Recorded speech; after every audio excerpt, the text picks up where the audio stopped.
aku tidak dibayar sama sekali untuk cakap dalam video ni pasal MAC Fragrance. So sebagai certified wala MAC Fragrance yang sebenar, ini adalah 4 favorite perfume aku daripada MAC Fragrance. Jom kita review satu persatu. Saint 33.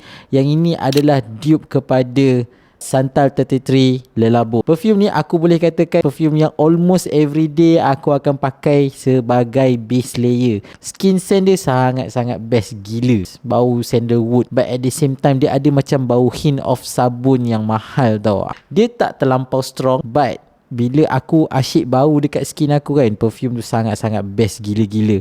Aku boleh dapat longevity untuk Saint 33 5 jam lah, sebab dia skin scent yang sangat-sangat syahdu. Tu yang kedua adalah 50 Purpose. Bau sebelah-sebelah dengan yang OG. Aku boleh katakan ya, almost sama. Kalau aku bagi rating per 10, aku boleh katakan 8 per 10 lah. Performance aku boleh katakan ini quite good.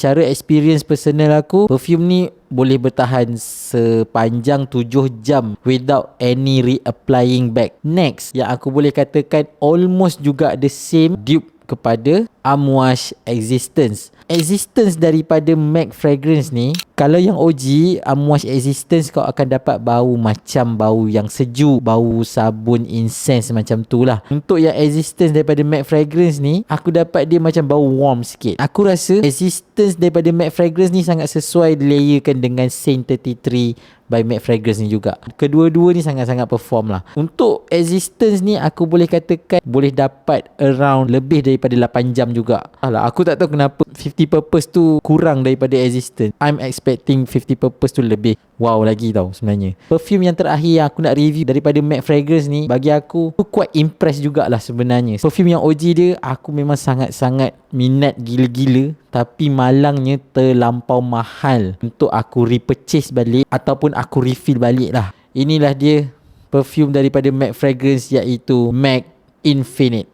Ini adalah dupe kepada Louis Vuitton L'Immensité. Aku boleh katakan kalau kau letak dia sebelah-sebelah, memang bau dia memang sama. Di L'Immensité ni aku boleh dapat around lebih daripada 12 jam tau. Even if aku dah basuh baju aku tu pun, aku boleh dapat bau LV L'Immensité ni. Memang performance yang sama juga aku boleh dapat dekat MF Infinite ni. Ini memang pengalaman aku secara jujur, dan personally aku memang sangat-sangat suka dengan Infinite MAC Fragrance ni. Perfume ni aku boleh katakan memang too many compliments yang aku dapat daripada MAC Fragrance Infinite ni. Daripada strangers, daripada orang satu office, memang perform. Dan aku vouch, kalau korang rasa nak beli, belilah daripada MAC Fragrance ni. Memang totally aku sangat recommend dekat korang untuk dapatkan any fragrance daripada MAC Fragrance. Memang sangat-sangat best gila. Aku tak tahu kenapa, personally aku memang pakai semua daripada MAC Fragrance ni, dan aku tidak dibayar sama sekali untuk cakap dalam video ni pasal MAC Fragrance. Ini adalah review jujur. Ini adalah purchase daripada diri aku sendiri. I can prove that I am certified wala MAC.